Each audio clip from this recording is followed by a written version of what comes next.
Welcome to One on One. I'm Greg Bassey, your host from the Salisbury Independent newspaper. We have one of my favorite people in the community today, Cindy Feist from Women Supporting Women. Welcome, Cindy. Thank you so much for having me. Your group, which unbelievably is in its 25th year now, Yes. is, I get emotional when I think about the real good that you guys do. So let's talk about the good stuff that Women Supporting Women does. Okay. 25th year, let's start from the beginning. 1993 is when we started, and actually started because a woman got diagnosed with breast cancer and didn't know where to turn. She had questions. Back then, we didn't talk about breast cancer. And the whole idea of breast cancer awareness, like cynical people go, I think we're aware by now. But back then, there was no awareness. Correct. Yes. Right. So she had gone to Sue Revel, who is an RN and worked at PRMC at the time. And she's like the Mother Teresa now of women I'll supporting let women. her know you said Okay. that. And yes, she was one of the co-founders, but they actually went to her and asked about, had questions about chemo, radiation, where do you turn, are there support groups? So Sue went looking and found that there wasn't anything available, and that's where it all started. So Sue got together with two of her friends, Harriet Fine and Carol Prager, and decided to form Women Supporting Women. And here we are 25 years later. And it really is a support group. Well, it's a lot more than a support group. We have lending chair programs if somebody's having bilateral mastectomies, so they can take it home and actually having a place to lay down in the evening where they don't have to get into a bed and try to get back up. We have wigs and prosthesis, caps, hats, support groups. We have about 5 different locations. We're in 5 different counties for people to come, and all different locations and times. I have a friend who went through it 15 years ago now. And she, to this day, says that without Women Supporting Women, she never would have made it. I mean, do you hear stories like that all the time? We do. We do. And I think it's just people come into the door and they don't know what to expect. When they walk in, we have pink furniture and everything's bright and cheery.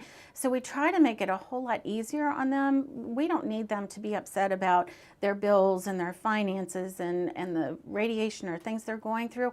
We want them to come in and feel comfortable with us, be able to ask the questions that they need to ask, and be comfortable and know their journey's going to have an end, and hopefully a good end for them. So what is the process? So, I have a lump, I go see Dr. David Walker or somebody, I get the x-ray. How do you all get involved? When do you come in? We actually have a signature pink bag that's given out.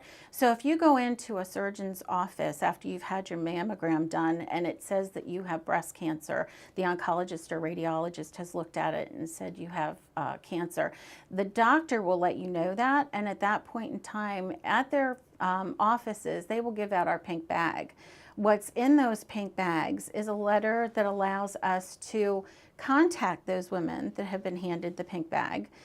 In it are 2 different books in particular. One is a book for them that goes through their entire diagnosis, whether it's sex after chemotherapy, whether to have a lumpectomy, a mastectomy, what's going to happen with chemotherapy, radiation. So it explains step by step, and we've had some people that can't even look at the bag after they've been diagnosed. It takes them a while. And then there are others that open it up, read it cover to cover. On top of that, there is also a bag in there for the caregiver, whether that be a spouse or a sibling, to help them figure out what the survivor is going to be going through. Right. Now, the hospital now has the Breast Cancer Center there on Snow Hill Road. Yes. That was a tremendous step forward for the community. Oh, absolutely. And actually, we have our pink bags at that location as well. Right. And the hospital has some of its own programs, but you guys work with them, or? Yes, we actually have gotten down to the Ocean Pines location, and we have a knitting group that's available down there, and also a support group that we put in place. What are the goals of the organization when you all set it up? I mean, Are you achieving your goals, or do those things sort of evolve? Well, I think we're achieving them. The mission of the organization was to provide awareness, education, and support to anybody that's been affected by breast cancer. And that means men or women, because nowadays we're also finding there are men that have been diagnosed with breast cancer. Yes. Yeah, that's quite an issue. And that's one of those things I was not aware of. I think Women Supporting Women and the breast cancer tab that we've done at the paper, we had some stories about that one year, and it got my attention. Yes, men do still need to check themselves as well. What's it do to a woman's self-esteem? Think about it two ways. One, you're looking at possibly having your breasts taken off, and that would be a man as well.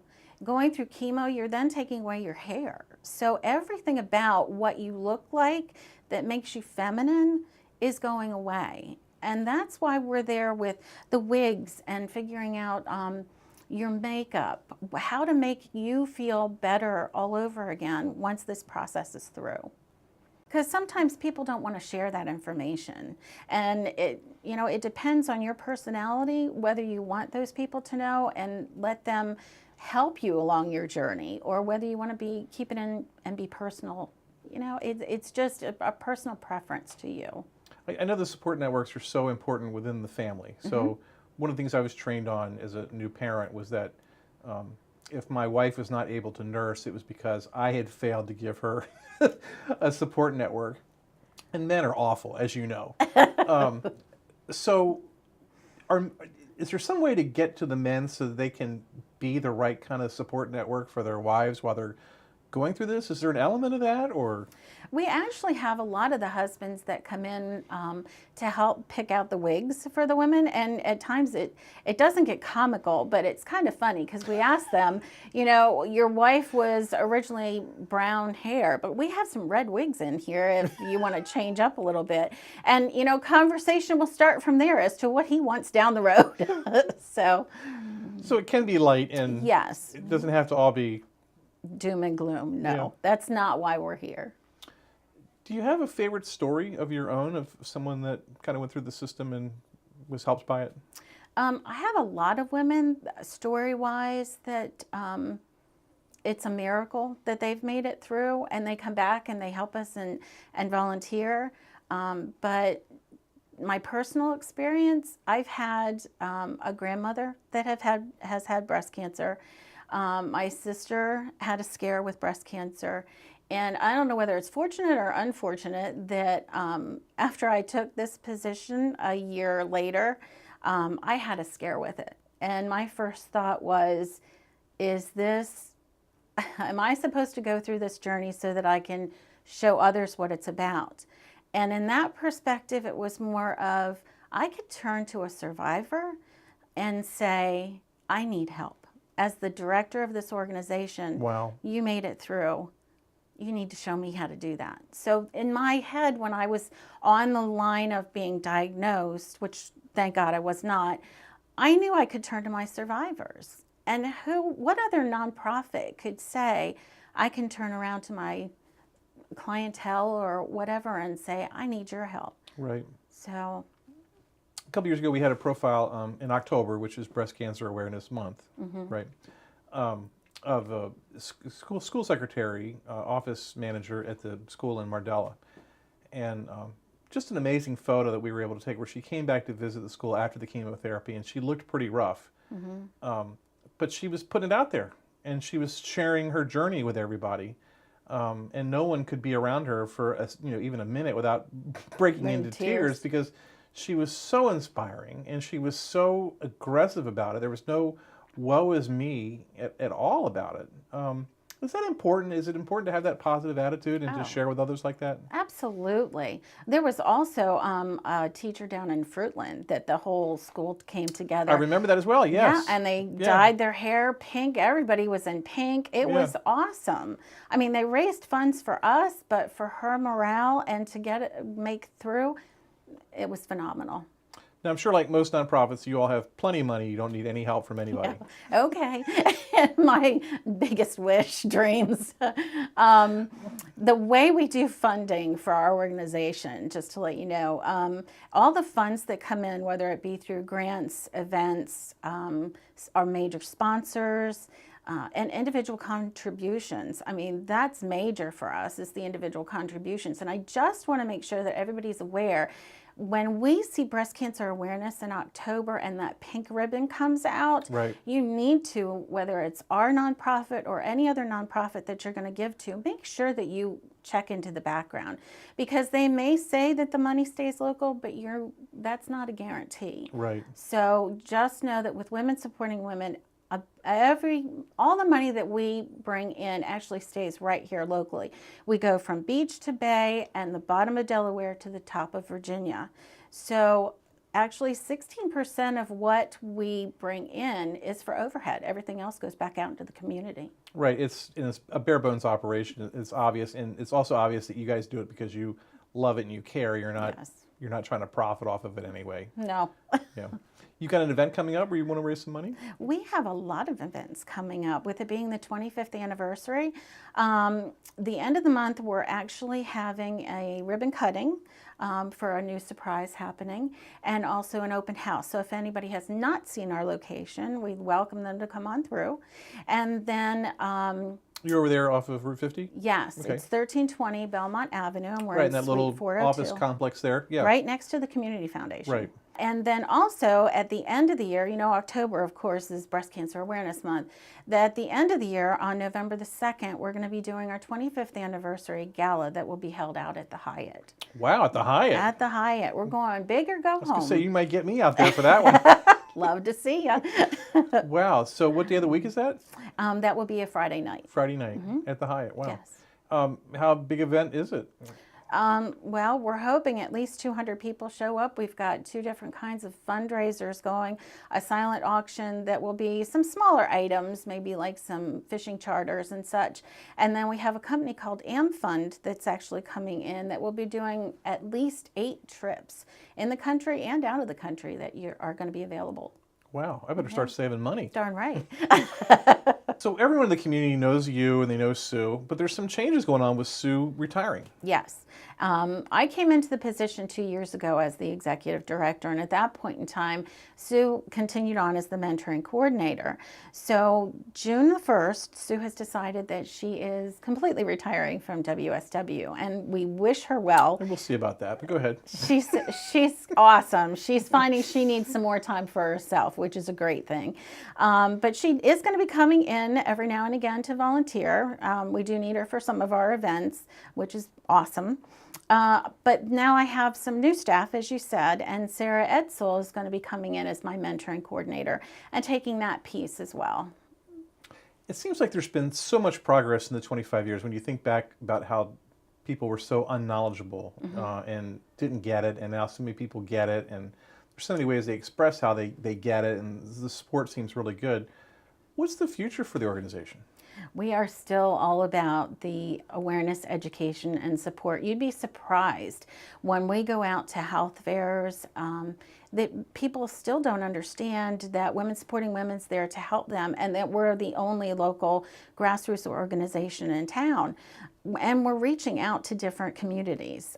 So the different counties that we're in, Wacomico, Worcester, Dorchester, Somerset, we're trying to do what's called Healing with the Arts. So it is yoga and mosaics and painting, poetry, journaling, different things to actually let them become creative and get out their concerns. It's important to expand the mind. It really is, yeah. Right. But on top of that as well, which was really exciting this spring, we did a Your Healthiest You conference, which is what in the next years to come I want to focus on, because we don't want to catch people when they've been diagnosed and help them. We still want to help them through their journey, but what we want to do is get them healthier so that this disease, if we can help at all, isn't as major as what it is now, with being 1 in 8 being diagnosed. So. Do you all preach prevention too, or is that part of what you do? Absolutely. I mean, encouraging mammograms or? That, and also with the healthiest you that we're talking about, it's eating right. It's trying to eat clean foods and how to cook more than going out to the restaurants or fast food restaurants, and just making yourself a little bit healthier. On the Lower Shore, we have higher than national averages for cancer, for diabetes, for heart disease. The cancer explanation has been the water table not being real good. We're not drinking great water. Skin cancer, things like that. Is it the same with breast cancer? Do we have a higher, do you know, a higher? Absolutely. Okay. Yes. Unfortunately, we do. And you can't, there is no real way to say what's the cause. Some people say it's genetics. Well, that's not proven that genetically you're going to get it. Right. There may be somebody in their family that has them and you may be predisposed to it, but there are others that we've had come in that there's no sign of breast cancer in the family. The other thing too is that we're being told when you get your mammograms, you don't need to have them until you're 50. Unfortunately, in our case, we have seen people or women as young as 22 coming in that have been diagnosed with breast cancer. If you don't do a monthly check on yourself, men included, you're going to miss that and get a diagnosis higher, possibly a stage 4. You need to understand your own body and to be aware of that before you even have a mammogram. 25 years, which is still hard to believe. 25 years, you must have consistent supporters that you are proud to have. Oh, yes, absolutely. Our major sponsors over the years have been Apple Drug, Kitty's Flowers, Spicer Brothers has been amazing. Yeah. Brian has done wonders for us. Josh Nordstrom, who was with Midway, Right. Every year had done our Midway walk. So Right, and they did an event down there. Yeah, I yes, remember that. Right. Yeah. every October he Yeah. usually did the Midway walk for us. Who else do we have here? We have PRMC, we have Peninsula Imaging, Peninsula Plastic Surgery. And over the years, I can't count how many more sponsors that we've had, major sponsors, that have kept us going. And on top of grants, and as I said, our individual donors, it's amazing. When you read your list, your individual donor list, it's the who's who of the community. It is. I mean, you really have It is. everyone's attention. And also, we've had people that have just come in our doors and handed us $1 Yeah. or $5. And, it all adds up. Yeah, the broadness of the support. It's funny with a lot of those nonprofits when you look at them. Sometimes it will be political, but you have everybody. I do. I do, and that's awesome. What's the fall event that you all have at Winter Place? That is our Walk for Awareness. Okay. And we're doing that again this year. So the thing in the fall is the walk, and you get tremendous turnout for that thing. Yes. And yes. those are people who have been through it, Yes. and they're banding together and sharing stories and. It depends. It could be a family that comes out and they dress in a theme. Everybody, of course, wears pink. The dogs get dyed pink, which does not hurt them. But Well, it hurts them emotionally. Right. But yeah, everybody comes dressed. They come with balloons. They come with boas. They have hats. You name it, they decorate. Face painting, tutus. And my memory is with a lot of those fall events, like every other year, there's a weather problem, but you guys always seem to have good weather. Oh, you have just jinxed me. But thank you for that. No, it's like you're on the right side of something. I hope so. So we're going to be talking to Sarah Edsel. Yes. She's coming in again as the mentoring coordinator for Women Supporting Women. And I'm looking forward to what she's going to be bringing to the table for the next several years. Cindy, thanks for being here today. We so admire what you do in the community, and thanks for everything you do. Thank you for having me again. Thanks. Joining us now is Sarah Edsel. She is the mentoring coordinator at Women Supporting Women. Sarah, what is a mentoring coordinator? So I get a referral from the doctor's office that has the survivor's name, and I can contact them. I give them about a week to really digest exactly what they've just been told, which is a lot. And I'll call them and get to know them as a person and ask them a little bit about their diagnosis, as much as they know specifically. And I will follow them through their journey. I ask them as long as it's okay with them, because I know they have a bunch of other people that are in their ears and going about exactly what they should be doing. But yeah, so I see exactly when their doctor's appointments are. I call them beforehand, make sure they're okay, relax, and if they have any questions, I help them through that.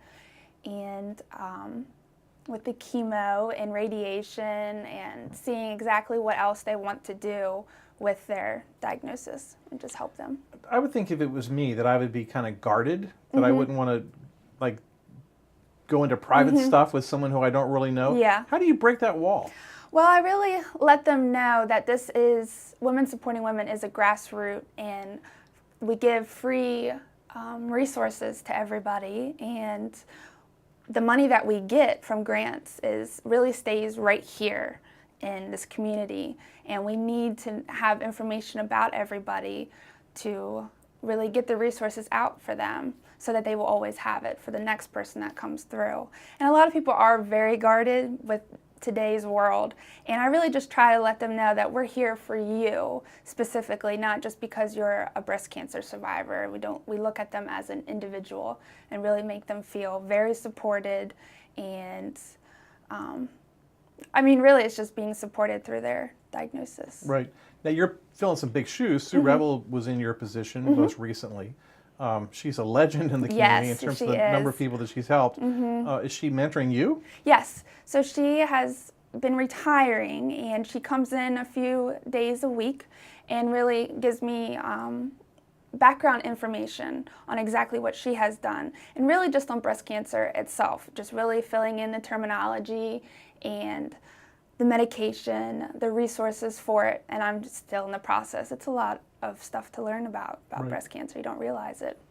One of the things Women Supporting Women is famous for are the pink bags. They seem to make a difference in everyone. It's like the symbol of the organization in many ways. What's in the pink bags? So many things. What are It's a these lot things? of resources. So first, we have the handbook for the survivor. So it covers all topics of breast cancer. And if they have any questions or need help through anything, they can look through there, of course. And then there's a caregiver folder so that they can give that to their spouse or family member or whoever is really helping them through it, so they can learn exactly how to talk with their the woman that has gotten the breast cancer, to really just help them through it too, because it is tough on the other person that's helping them because they don't know exactly how to help them. And there's other little goodies. A church donates a little bag that has water, snacks, like puzzles, just to help them through like their doctor's appointments because they will have a lot of stuff and time on their hands waiting for things, and just resources. I mean, there's brochures and what the community offers to them, so they have those little pieces of information to know exactly what's around here for them. And they can look at it on their own schedule, and that's really nice. And I always tell them at first, because they're very overwhelmed, specifically because there is so many things in this bag, but it's all very helpful for them. So first ask them to look through the handbook, and then as time goes on and they have time to look through it, they can, of course, go through everything else when they need to. When you all are first bonding, what's the first question that people ask? They usually want to know exactly about their breast cancer, and there are so many different types. Of course, you have your stage 1 through 4, but each one is so specific that they really just want to know about it and exactly like the resources that Women Supporting Women offers to them. They want to know what we can offer them in ways of bras. So if they have a mastectomy, we can give them a prosthesis for that, or the wigs, and really just resources. They just want to know exactly about their breast cancer. Yeah, I remember when in hospice, when my father was dying, the first person in your role that I met, I wanted to know how long he was going to live. Yeah. And she's like, that's Yes, what doctors are for. Exactly. I'm going to help you get through this process. I can't diagnose your dad. Exactly. But I was just confused by that. Yeah, I so wanted someone to tell me what was going to happen. Yeah, but we just really, they need someone to talk to. They need someone else beyond the barriers that know a little bit more about breast cancer. So I'm really there to listen to any of their questions, really just giving them the information about their diagnosis and what resources around us can help them through it, because a lot of them need help with the billing and transportation and just the good doctor's offices around here, places they can go for treatments, and really just an ear to listen to, because Right. they need someone to talk to. And I know privacy is important. It's not like after you meet with them, you're going to go on Facebook and say, Yeah, oh, I just yeah. had a great client. Yes. No, we keep But there's them some very people private. who want to be Yes. on Facebook. I mean, I guess you might have to measure that. Yes, we do have a support group. I think it's on Women Supporting Women on Facebook. It's called Boobs, Sweat, and Tears. So on there, the women survivors go into the group and they can ask questions. We all kind of keep it all together, and I give them words of support and let them know the events. But sometimes if they want to put out there, I can do that as well. But most of the time, the people are very private, which I respect. So social networking is important. So we have the Boobs, Sweat, and Tears. That's a group, and the women, they can interact with each other. It's another place for just learning more, so that the women can interact with each other specifically at one place, and that gives them the area, and then I can come in if they need be to just help with any questions that they need. And some people don't even have to interact. They can just read along the lines that if they're that private, they don't want their information out there, they're able to do that. And what people don't know is all this is free, what Yes. Women Supporting Women And does. that is the big draw, because people don't realize it. They Yeah. come in there and they say, well, I need a bra for post-op, or now they've had a mastectomy, they need a bra that fits them, you know, with a prosthesis. And they ask, okay, well, now what do I owe you? And I said, no, it's free. You're able to take these. And everyone is always shocked. They're like, seriously? And I'm like, yes, you can take it with you. We're And women supporting yes, women. we have free resources along with the wigs. Yeah. They can come in and get a couple, and it's all free. Everyone is usually really surprised by it. They don't realize it. So everything we have is all free, and you can go to womensupportingwomen.org or call us at 410-548-7880. And you guys are over there in the Belmont Shopping Center. Yes, right across from the Twilley Center. Not a off of shopping 50. center. It's like an office park. Yes, Right. and we have the 2 pink trash cans that people usually know where we're at. And once again, this is a really local group.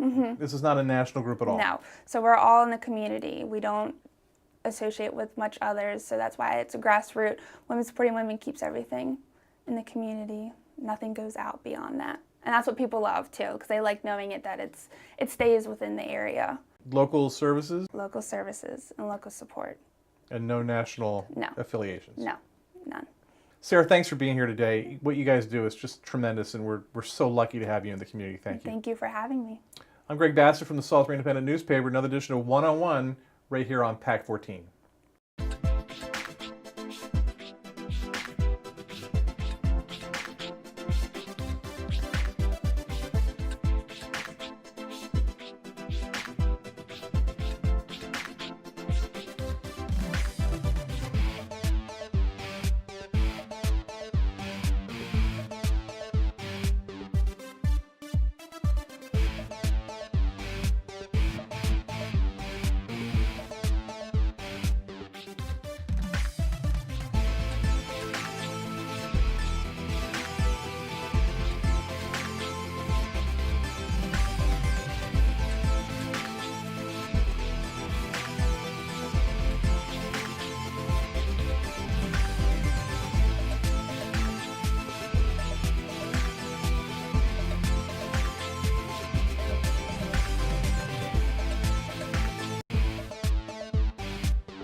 First Shore Federal is proud to support PAC 14 and one-on-one. We'd encourage every business to support PAC 14 and pick a program and support it, and let's make a difference.